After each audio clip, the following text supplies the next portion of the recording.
তো আজকে আমি গেছিলাম নবাব ফয়জুন্নেছা যে নবাব বাড়ি আছে সেখানে, মানে হচ্ছে কুমিল্লাতে। তো আমাদের বাড়ি পাশে এটা, তো আমরা ওইখানে গেছিলাম। আর ওইখানে যাই নবাব ফয়জুন্নেছা, যিনি আমাদের বাংলাদেশের ইতিহাসে একজন নারী নবাব ছিলেন, তার বাড়ি এবং তার মসজিদ, তার পাশে থাকা মসজিদ এবং সাথে তার পাশে থাকা কলেজ, এই সব কিছু দেখছি আমরা।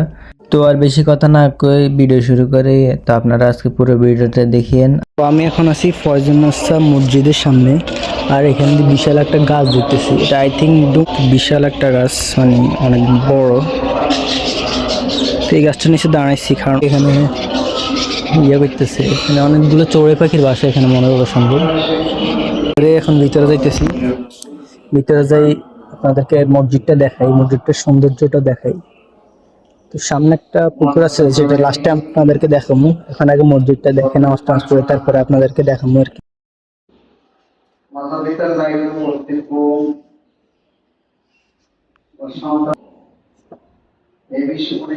তো আপনাদের নবাব ফয়জুন্নেছা চৌধুরী রানী সম্পর্কে কিছু তথ্য দিই। তো তিনি ছিলেন দক্ষিণ এশিয়ার প্রথম একমাত্র মহিলা যিনি নবাব উপাধি ভূষিত ছিলেন। তিনি জন্মগ্রহণ করেন 1834 সালে বর্তমান বাংলাদেশ কুমিল্লা জেলা হোমনা উপজেলার পশ্চিম গ্রামের এক সম্ভ্রান্ত মুসলিম জমিদার পরিবারে। তার বাবা আহমেদ আলী চৌধুরী ছিলেন জমিদার। তৎকালীন সামাজিক প্রতিবন্ধকতা সত্ত্বেও তিনি ঘরে আরবি, ফার্সি, উর্দু ও বাংলা ভাষা শিক্ষা লাভ করেন। তিনি উপাধি লাভ করেন 1889 সালে। সাহিত্যে, সমাজসেবা ও শিক্ষা বাস্তবায়নে অসামান্য অবদান স্বীকৃতি রূপে ব্রিটিশ নারী ভিক্টোরিয়া তাকে আনুষ্ঠানিকভাবে নবাব উপাধিতে ভূষিত করেন। নারী শিক্ষা ও সমাজ সেবা ভূমিকা। নবাব ফয়জুন্নেছা সরকারি বালিকা উচ্চ বিদ্যালয় 1853 সালে তিনি কুমিল্লা মেয়েদের জন্য এই বিদ্যালয়টি প্রতিষ্ঠা করেন, যা উপমহাদেশে নারী শিক্ষার প্রসারের একটি ঐতিহাসিক পদক্ষেপ ছিল। স্বাস্থ্যসেবা নিয়ে তিনি যে কাজ করেছেন, 1893 সালে কুমিল্লা মহিলা চিকিৎসার জন্য একটি আলাদা হাসপাতাল স্থাপন করে, যা পরবর্তীতে ফয়জুন্নেছা হাসপাতাল নামে পরিচিত পায়। অবকাঠামো উন্নয়ন। তিনি রাস্তাঘাট নির্মাণ করেন, দিঘি ও পুকুর খনন করেন, বিশুদ্ধ পানি ব্যবস্থা করেন এবং মুক্ত মাদ্রাসা স্থাপনে নিজস্ব অর্থ ব্যয় করেছেন। নবাব ফয়জুন্নেছার সাহিত্য সাধনা। রূপজালাল 1876 সালে তার রচিত বিখ্যাত কাব্যগ্রন্থ। এটি বাংলাদেশের সাহিত্যে কোনো মুসলিম নারী লেখা প্রথম আত্মজীবনী উপন্যাস বা রূপক কাব্য। অন্যান্য কাজ। সাহিত্য পাশাপাশি তিনি বিভিন্ন পত্রিকা ও সাহিত্য সাময়িকীতে নিয়মিত পোস্টার প্রকাশিত করতেন। তিনি কেবল একজন বেগম বা জমিদার ছিলেন না, বরং জমিদারির পরিচালনা করে নিজের প্রশাসনিক দক্ষতা পরিচয় দিয়েছিলেন। বেগম রোকেয়ার পূর্বে নারী শিক্ষা ও নারী জাগরণের যে বৃত্তি প্রসার তৈরি হয়েছিল, তাতে নবাব ফয়জুন্নেছার ভূমিকা ছিল অগ্রগণ্য।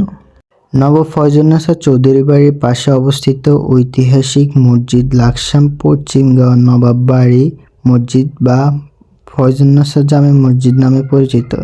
এটি কুমিল্লা জেলার অন্যতম বিখ্যাত ঐতিহাসিক স্থাপনা। প্রতিষ্ঠাকাল 1871 সালে নবাব ফয়জুন্নেছা চৌধুরী নিজস্ব অর্থায়নে তার বাড়ির আঙ্গিনায় ডাকাতিয়া নদীর তীরে তার অপূর্ব মসজিদটি নির্মাণ করেন। মসজিদটি মোগল স্থাপনা একটি অন্যতম নিদর্শন।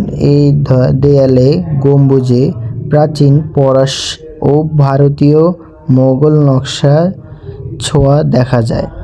স্থাপত্য ও দৃশ্যমান বৈশিষ্ট্য। গম্বুজ ও মিনার। মসজিদের বিশাল আকৃতির 3টি গম্বুজ এবং 4 কোণায় 4টি সুউচ্চ শিল্পিক মিনার রয়েছে, যা মসজিদটিতে একটি আভিজাত্যপূর্ণ রূপ দিয়েছে। এই মসজিদের সম্পর্কে আমি আরও বলতে পারতাম, বাট আমার কাছে আর ক্লিপ নেই। তো এই মসজিদটা অনেকদিন হয়েছে, সংস্কার হয় না, এটার ভিতরে রং টং উঠে গেছে। আর এই সামনে যেটা দেখতেছেন, এটা হচ্ছে এখানে উনি বসে নবাবগিরি করতেন। আমরা নামাজ টামাজ পড়ে এখন বাড়ি যাবো, তার আগে একটু দেখে নবাবের বাড়ির ভিতরে ঢুকতে পারিনি না।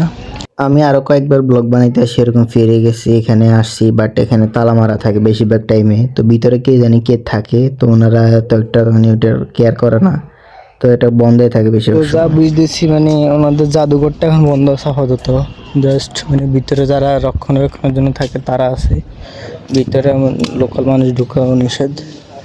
বাড়ি থেকে আপনাদেরকে একটু দেখাই, এই 3বার আসছি আমি ভিডিও করার জন্য, বাট এখন পর্যন্ত এটার ভিডিও করতে পারি না।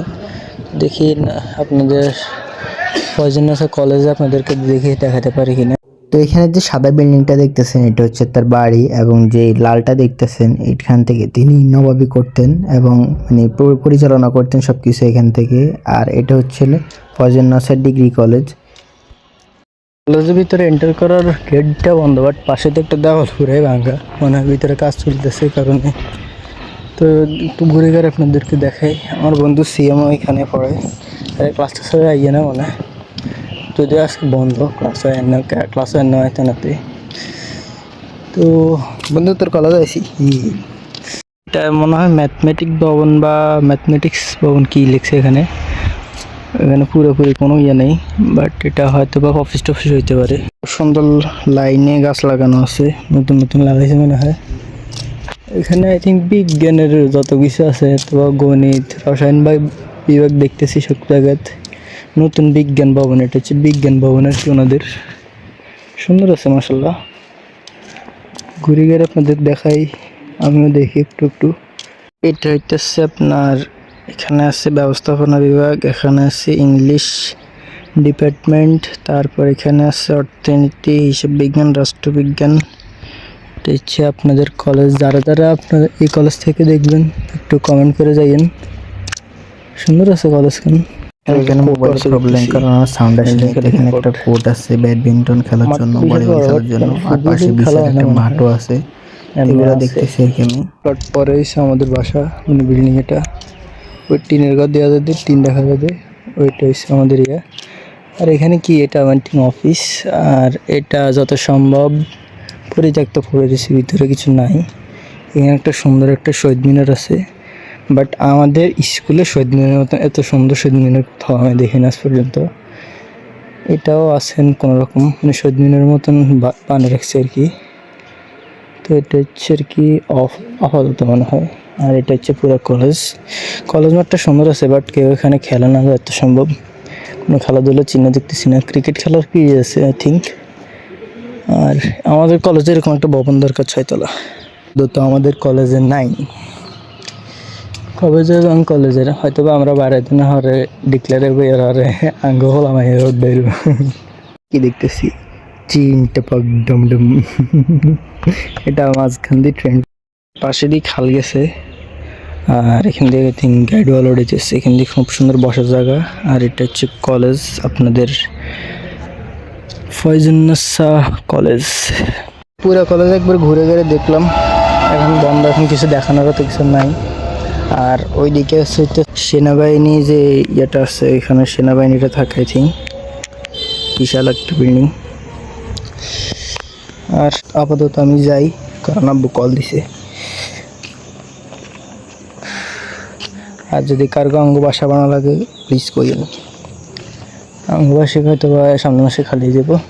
তো ওকে, দেখে এদিকের ঝুলন্ত ব্রিজ যেগুলোরা বলে আর কি।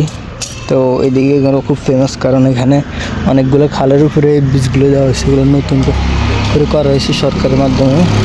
খুব সুন্দর একটা ব্রিজ।